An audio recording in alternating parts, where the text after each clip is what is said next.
স্বৈরাচার শেখ হাসিনার মৃত্যুদণ্ডের রায়কে স্বাগত জানিয়েছে রাজনৈতিক দলগুলো। বিএনপি বলছে, রায়ের মধ্য দিয়ে ন্যায় বিচার প্রতিষ্ঠা হয়েছে, তবে অপরাধের তুলনায় তা যথেষ্ট নয়। আর রায়ে সন্তোষ জানিয়ে জামায়াতে ইসলামী বলছে, আন্তর্জাতিক আইন মেনেই হয়েছে বিচার। এনসিপি চায় রায় কার্যকর।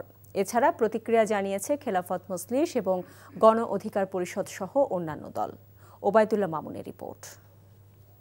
Accused Prime Minister Sheikh Hasina committed crimes against humanity. July বিপ্লবের ১৫ মাসের মাথায় মানবতা বিরোধী অপরাধের প্রথম রায় ঘোষণা করল আন্তর্জাতিক অপরাধ ট্রাইব্যুনাল ১।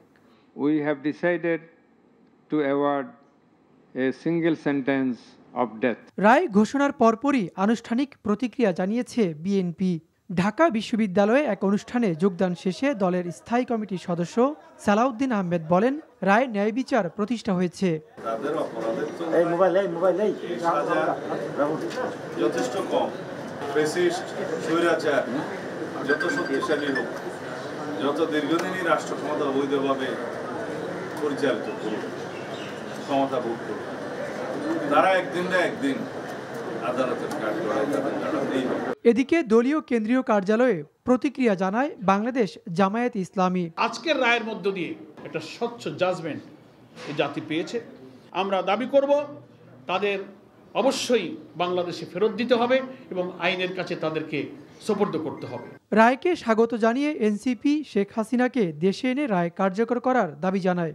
শেখ হাসিনার এই রায়কে, আন্তর্জাতিক অপরাধ ট্রাইব্যুনালের রায়কে দ্রুত সময়ের মধ্যে কার্যকর করতে হবে। আগামী ১ মাসের মধ্যে শেখ হাসিনাকে বাংলাদেশে ফেরত আনে এই রায় কার্যকর করতে হবে। এছাড়া প্রতিক্রিয়া জানিয়েছে গণ অধিকার পরিষদ এবং খেলাফত মজলিসও।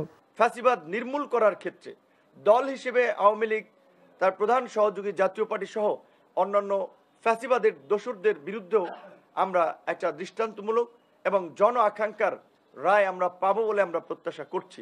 এই বিচারের মধ্য দিয়ে প্রমাণ হলো জুলুম, অত্যাচার এবং মানুষের অধিকার হরণ করে নিস্তার পাওয়া যায় না। Obaidullah Mamun, NTV news, Dhaka.